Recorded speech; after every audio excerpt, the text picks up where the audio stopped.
Lorna Doone by R.D. Blackmore. Chapter 1. The End of School Days. I am John Ridd, a farmer of the village of Oare in Somerset, and I have a story to tell you. It is about some things that happened to me in my younger days. On the 29th of November 1673, when I was 12 years old, John Fry, a worker from our family's farm, came to collect me from my school at Tiverton. He rode his horse up to the gate, leading my own little horse behind him. He was 2 weeks early, so I knew something was wrong. "What are you doing here, John?" I asked him. "It's not the holidays yet." He would not look at me. "Oh, I know that, young Master Ridd, but your mother has saved the best apples and cooked some wonderful cakes, all for you." "And father? How is father?" I said. It was usually father who came to collect me, and it was strange that John Fry hadn't said anything about him. "Oh, he's very busy on the farm just now," he said. But John wasn't his usual self, and I knew this was a lie. When I had packed my bags and said goodbye to my friends, I got on my horse and we started the journey home. It was a long journey from Tiverton to Oare, and in places the road was very bad. John Fry still would not tell me why he had come to collect me or answer my questions about father. He looked unhappy about something, but I tried to hope for the best, as boys always do. On the hill at the end of Dulverton town, we saw a big coach with 6 horses. In the front seat of the coach sat a foreign-looking woman, and next to her was a little dark-haired girl. I could see from the girl's soft skin that she was from a rich family, and I felt too shy to look at her more than once. She didn't look at me at all. Opposite them sat a very beautiful lady in fashionable clothes, and next to her was a little boy who was about 2 or 3 years old. The woman in the front, I thought, must be the servant of the family. I always remembered the family afterwards, because I had never seen people who were so grand and so rich. After Dulverton, the road got worse and worse, and soon we came into a very dangerous part of the country. This was Exmoor, a place of high, wild hills and deep valleys, and on Exmoor lived a family of robbers called the Doones. Everyone was afraid of them. They had robbed and murdered on Exmoor for many years and had grown very strong. Now it was getting dark, and a fog was coming down. It was just the kind of night when the Doones would be out, and we were coming near to the path that they always used. I wanted to ride fast and cross the Doone path as quickly as possible, but John Fry knew better. "Go slowly and quietly," he said, "if you want to see your home again." But when we came to the valley where the Doone path was, we heard the sound of horses. "Hide!" said John, and we rode our horses off the path and hid. But I wanted to look at the Doones, and went up onto a hill above the path. From there I saw a frightening sight. Below me, moving quietly, were 30 horsemen. They were heavy, strong men, like all the Doones, and they were dressed for battle, carrying guns. Tied to their horses were all the things they had stolen: Some had sheep or other animals, but one man had a child across his horse, a little girl. She had on a very expensive dress, and I thought it was probably for this that the Doones had stolen her. I could not see whether she was alive or dead, but the sight of that child made me sad and angry. When we got home to the farm, my father did not come out to meet us, not even when the dogs ran up and made a lot of noise. Perhaps he has visitors, I thought, and is too busy to come out. But really, I knew this was not true. I went away and hid. I didn't want anyone to tell me anything. I heard my mother and sister crying when they came out to find me, but I could not look at them. Later, they told me everything. My father had been killed. He had been murdered by the Doones. It happened on his way back from the market at Porlock on a Saturday evening. He was riding with 6 other farmers, and the Doones stopped them and asked them for their money. The other farmers passed their money over at once, but my father was brave. He rode at them, waving his long stick above his head. He managed to hit quite a few heads, but one Doone was waiting at the side of the road with a gun and shot him. Although we knew it was the Doones who had killed my father, it was useless even to ask the local judges or law officers to do anything about it. They were afraid of the robbers too, or were even helping them. The Doones did almost anything they wanted on Exmoor.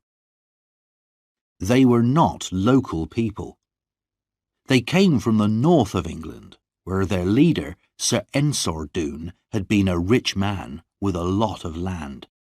But he argued with his cousin, the Earl of Lorne, who had even more land, and because of the trouble he caused, the king took away nearly everything that Sir Ensor owned. A proud, angry man, Sir Ensor refused to make peace with his cousin, and without his land and farms, he became very poor. Then he found that people who had once been happy to know him now turned away from him. After this, Sir Ensor lived his life outside the law.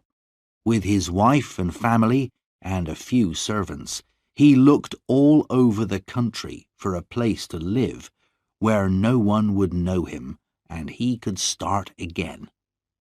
He chose Exmoor, where few people live, and found the perfect place to build a new home.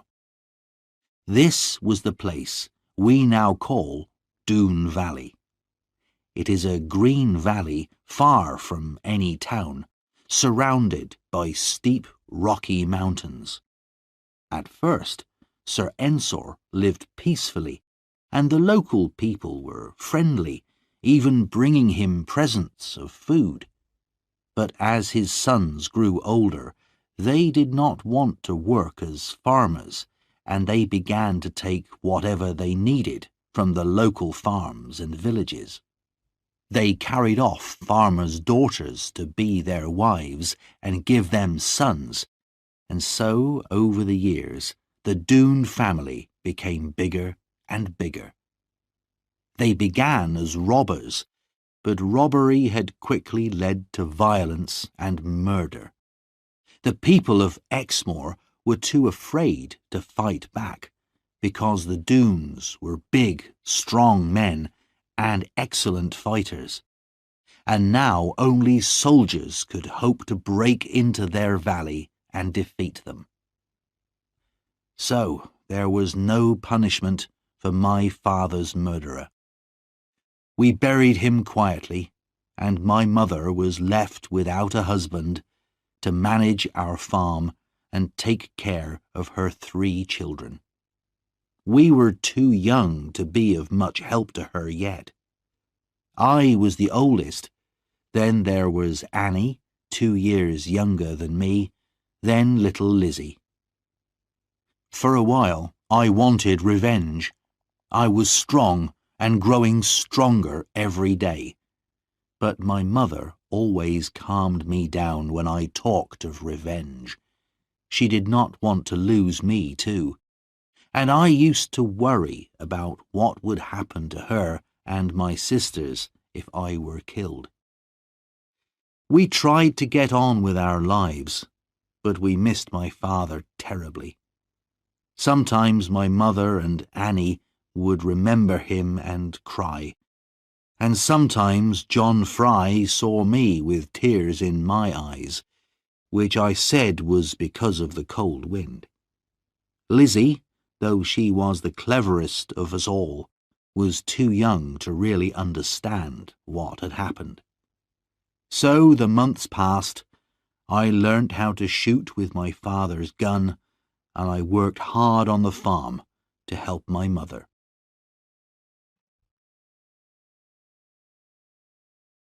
Chapter 2. A Boy and a Girl. St. Valentine's Day, 1675, was the day that changed my life forever, though I did not know it then. I was 14. My mother had been ill and was not eating very well, so I went out to find something that she liked.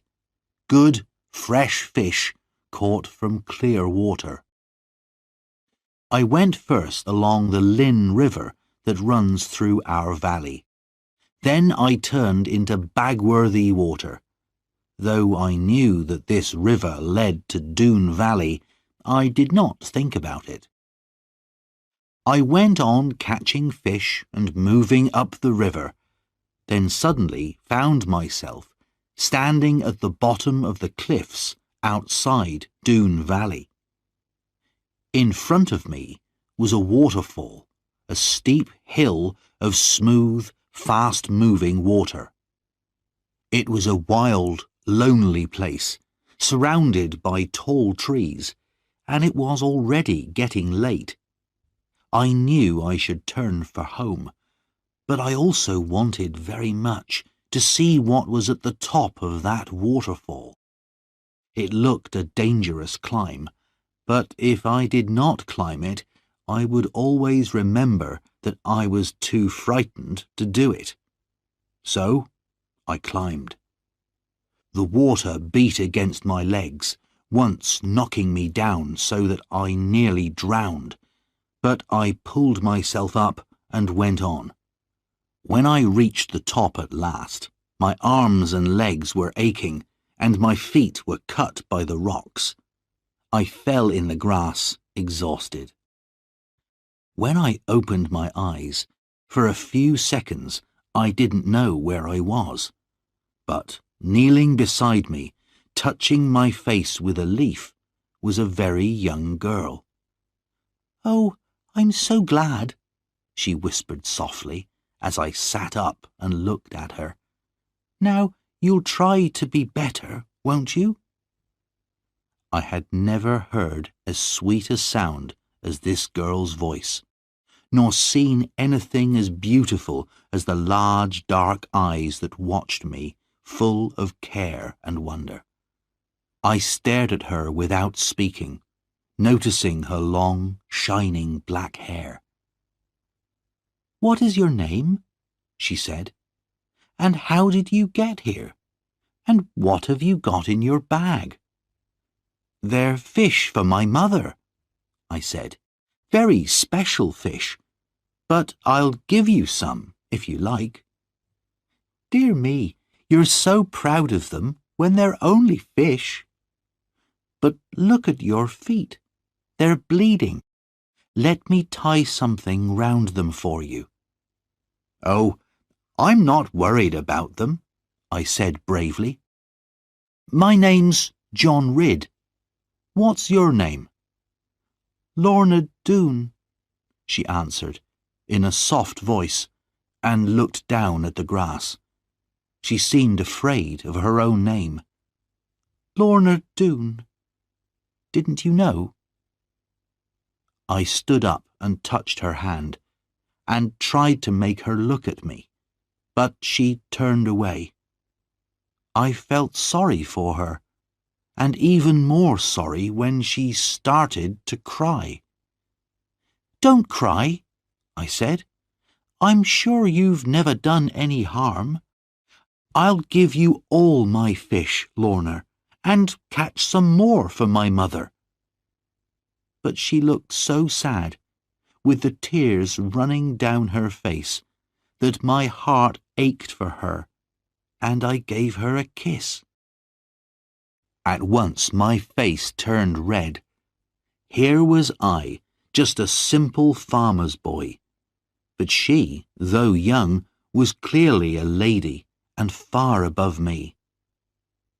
She turned her head away, and I felt I should go, but I couldn't. She turned back to look at me.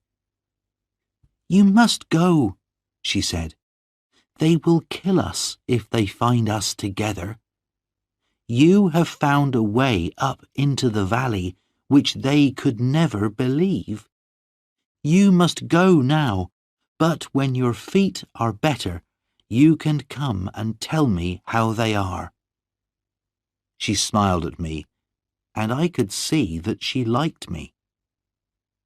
We talked for a while longer, but then a shout came down the valley. Lorna's face changed from playfulness to fear. We whispered our goodbyes. Then Lorna ran away from me and lay in the grass, pretending to be asleep. I hid behind some rocks and saw 12 cruel-looking men come walking down the valley, looking for Lorna. One of them, the biggest of them all, a man with a long black beard, found her. "Here she is," he said. "Here's our little queen." He picked her up and kissed her so hard that I heard him. Then he put her on his shoulders and carried her away. But as she went up the valley on the back of this frightening man, Lorna turned and secretly held up her hand to me. Now I had to find a way out of the valley and get home. I almost broke my neck several times climbing down the mountain, and I did not get home until long after dark. My mother was angry with me, but I would not say where I had been. After my adventure, I thought a lot about the strange little girl I had met in Doone Valley, but I never really imagined I would go back to the valley again. So after a while, I thought less about her and got on with my work on the farm.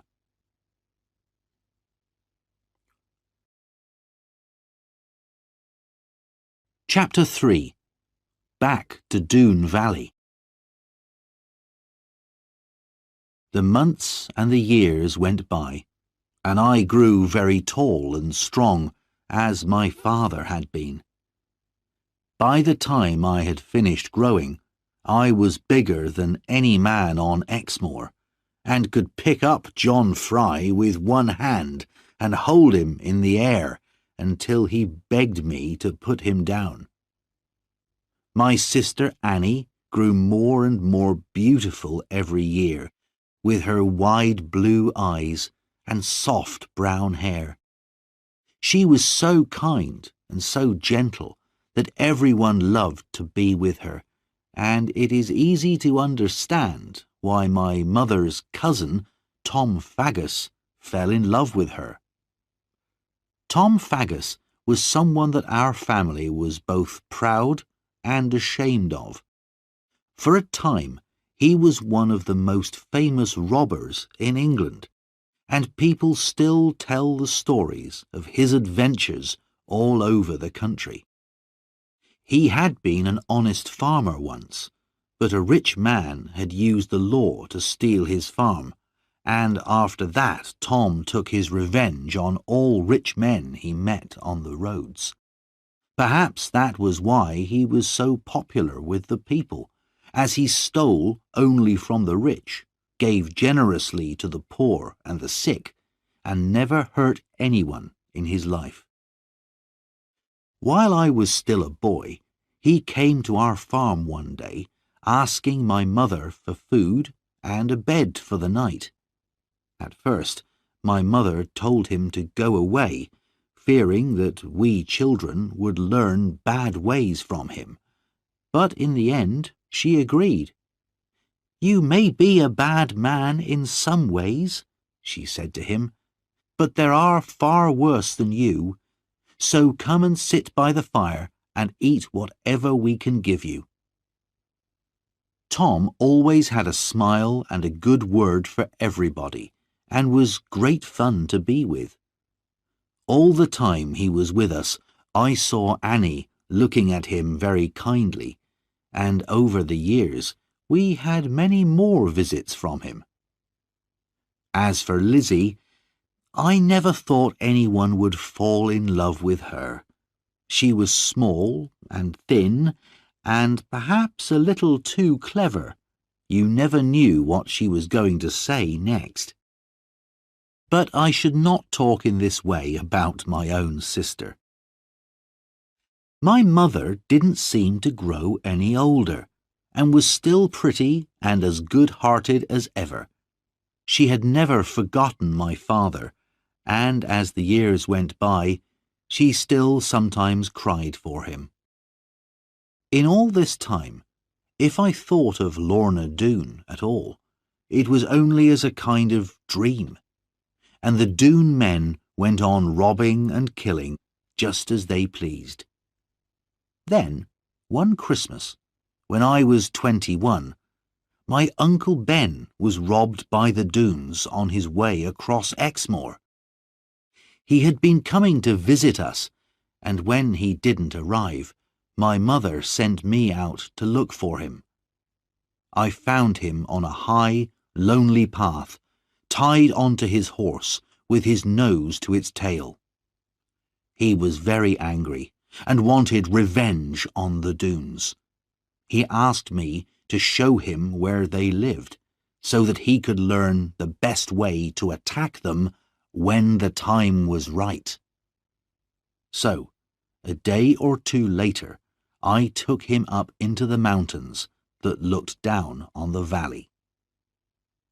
I had not been back this way since I was 14, and on the way I thought of the girl I had met in this valley, of her lovely dark eyes, her sweet smile, her sadness, and her loneliness.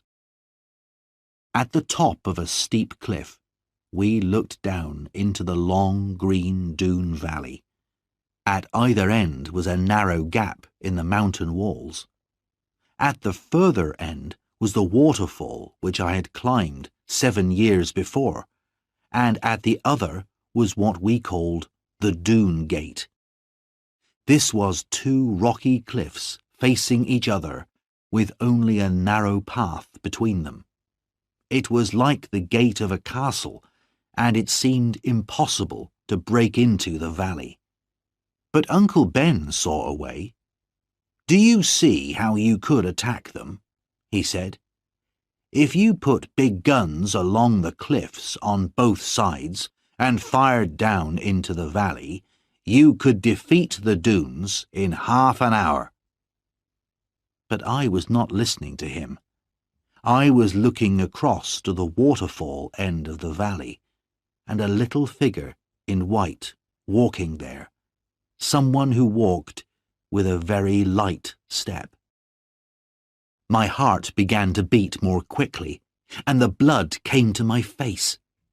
In 7 years I had half forgotten her, and she would never remember me, I thought. But at that moment, once and for all, I saw my future in front of me. Lorna Doone. On the way home I was quiet, and Uncle Ben asked me many times what was wrong with me, but I could not tell him. The truth was, I had decided to go back into Doon Valley.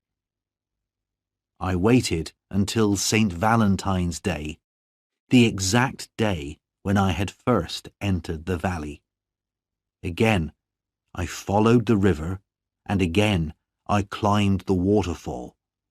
Although I was 7 years older, the climb was not easy.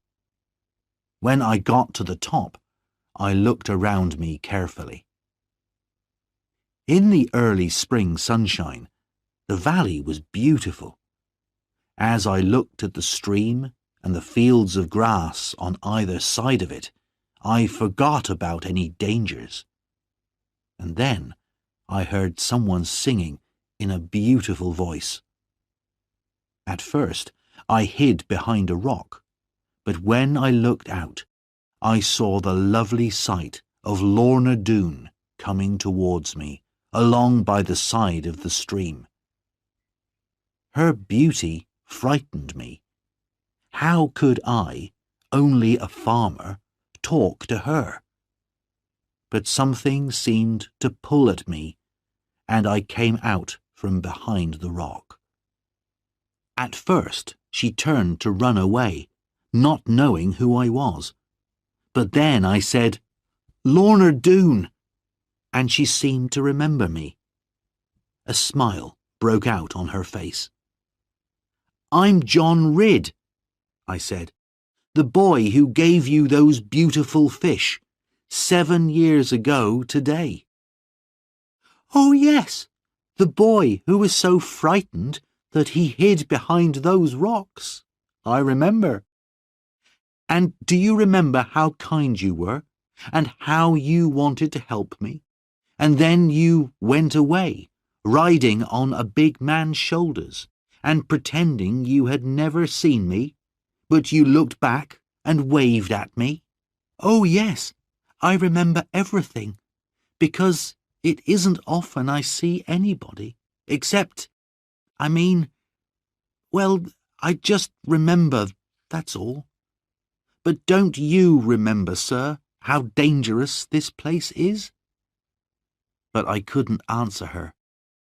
She had kept her eyes on me all the time, large eyes of a softness and brightness and beauty that took my breath away. I felt love taking hold of me, a love too deep and too strong for words. How could I explain feelings that I did not really understand myself? She turned her eyes away from me. "I don't think you can possibly know, John Ridd, the dangers of this place, or what its people are like." I could see that she herself was very frightened. She was trembling, from fear that someone might see me while I was there and hurt me.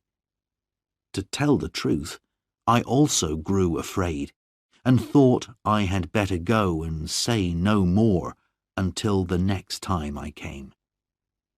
I touched her white hand softly. "Don't be afraid," I said. "I'll go now, but I'll come again soon and bring you some fresh eggs from our farm." She reminded me again of the danger.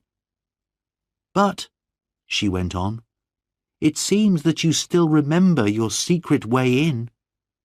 And she smiled at me kindly.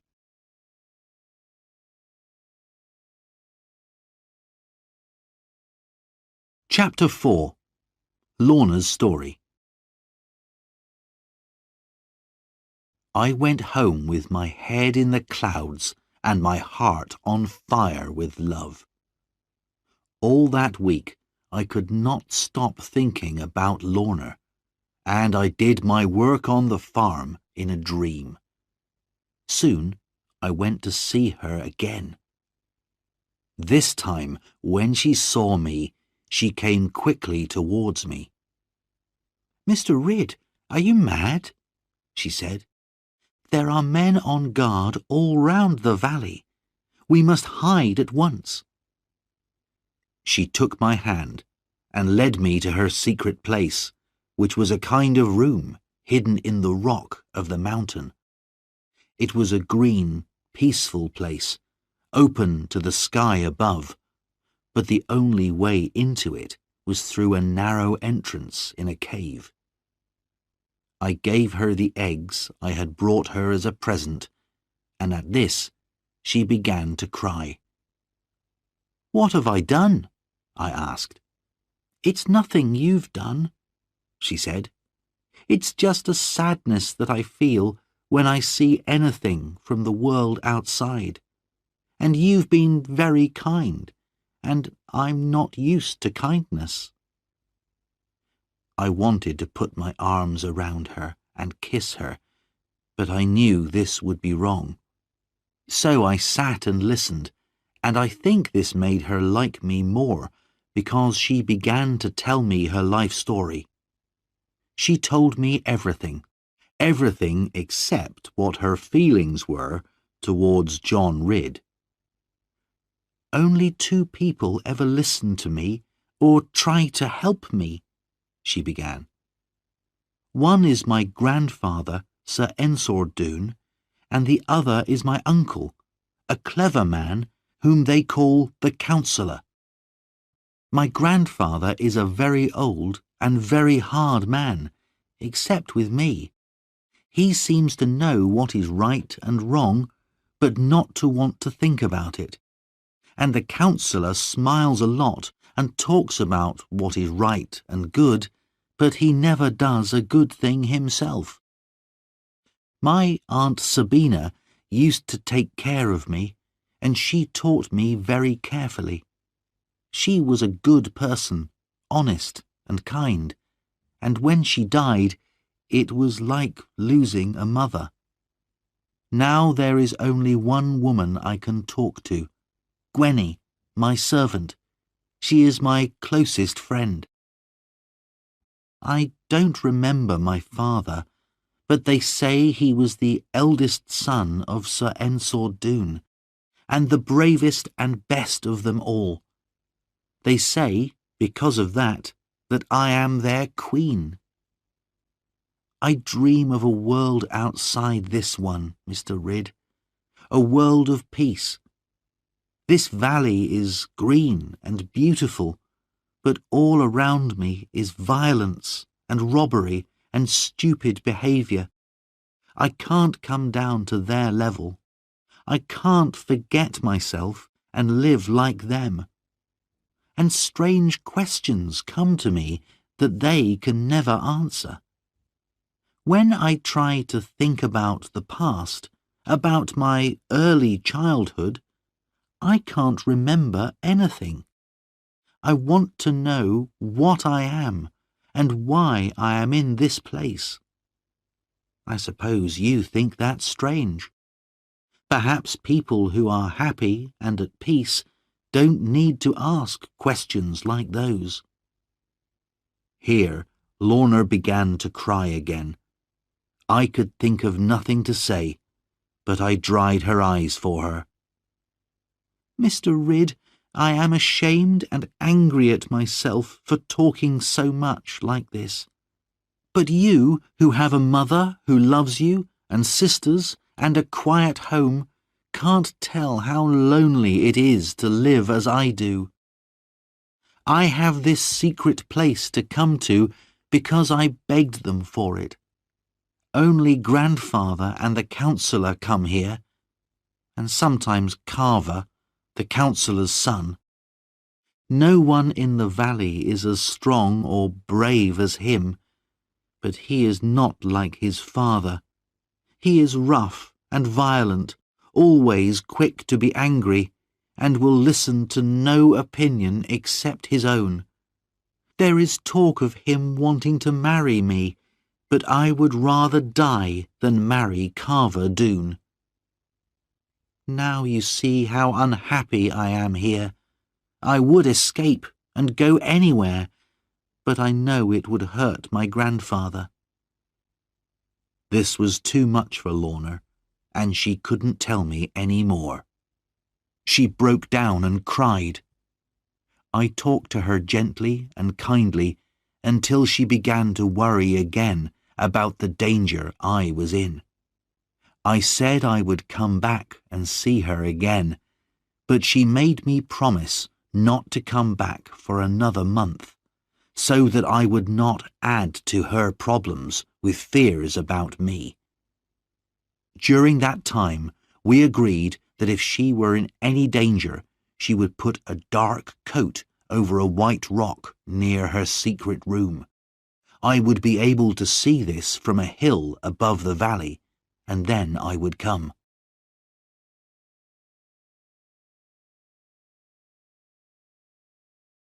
Chapter 5. To London. But I was not able to see Lorna again as soon as I had hoped. Before the month had passed, I was called away from home in a very strange and unexpected way. One afternoon, as I was outside the house, feeding the horses, a stranger rode up to our gate and shouted at me.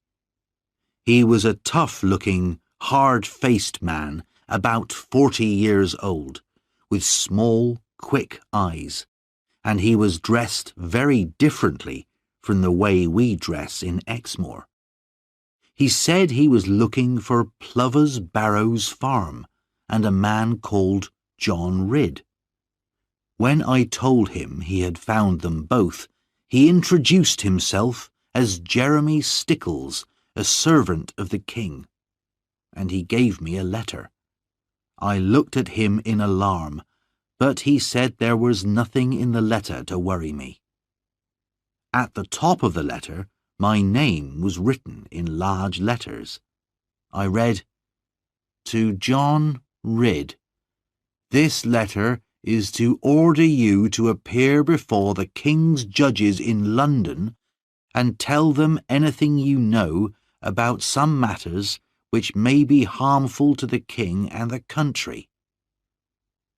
Jeremy Stickles seemed very pleased by my fear and surprise at the letter, but he said again that no one was going to hurt me.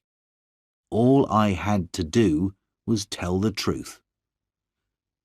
When my mother read the letter, she became very worried and began to cry. She wondered how the king had heard of me and what he wanted to do with me. But Mr. Stickles, who wasn't really as hard as he seemed, explained everything carefully to her. He told her that the king only knew of me because the stories of my great size and strength had reached even London. He had heard I was a good man and thought I could help him, that was all. This made my mother feel better, but I was very unhappy. I was thinking of Lorna. How could I tell her I was going away? I had promised not to go back to the valley for a month, and that was still a few days away. But how terrible it would be if she came to look for me at the end of the month and I was not there. I would have to break my promise and go before the agreed time. Mr. Stickles was happy to stay at the farm for 1 or 2 days to try our good Exmoor food, so I used the time to look for Lorna. But I saw nothing of her in the valley, and no signal that she needed me. There was nothing else I could do. Mr. Stickles wanted to go, and I had to leave for London without seeing her. A journey to London was both long and dangerous in those days because of all the robbers on the roads. As I said goodbye to my mother and sisters and took my last look at the farmhouse, I felt very miserable. But Jeremy Stickles was a good companion. As we rode, he told me many amusing stories of London life, and we became the best of friends. I did not like London. It was a crowded, dirty place, not at all like Exmoor, and, even worse, I had to wait more than 2 months before the king's judges were ready to see me. There was a lot of trouble in London at that time, with arguments between the king and the city of London. Nobody had time to talk to John Ridd, but I was not allowed to leave and go home. At last, I was called to see Judge Jeffreys. Jeremy Stickles had told me about Judge Jeffreys. He was the king's chief judge, and there were terrible stories about him. He became very angry if anyone argued with him, and he had sent many of the king's enemies to their deaths. In the room I walked into, there were 3 men sitting on high seats, and they were dressed in very rich clothes. In front of each of them was a desk with pen and paper. The man in the middle seemed to be the most important. He was a big, heavy man with a square chin and a kind of fire in his eyes. He was a man that almost anyone would be afraid of. This was certainly Judge Jeffreys. He gave me a terrible stare and asked me who I was and where I came from. When I had told him, he said, "Well done, John Ridd. You have answered me without fear. I remember this matter now. I will ask you some questions." He looked at me more closely. "In Exmoor," he said, "there is a family of robbers. Is that true?" I told him it was. "And why isn't your local judge doing anything about them?" "I suppose he's afraid, my lord. The robbers are very strong, and their valley is hard to attack." "But they must still answer to the law," Judge Jeffreys said. "What's the name of these people, and how many of them are there?" "They are the Doones, and we think there are about 40 men in the valley." "I will do something about these thieves," he said. "Perhaps I will come down to the west myself."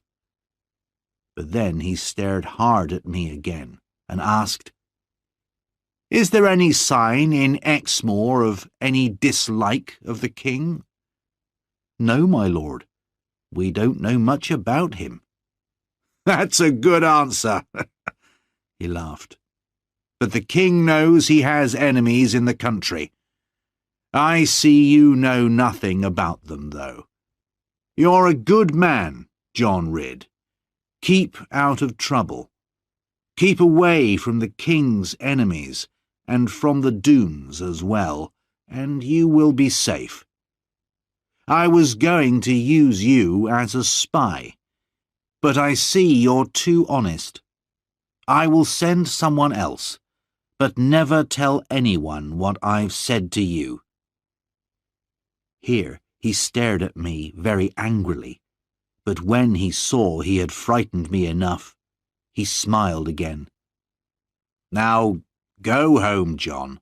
I will remember you, and I don't think you will forget me." I had no money left to hire a horse for the journey back to Exmoor, so I had to walk the whole way. It took me 7 days, and I was very glad to get home again.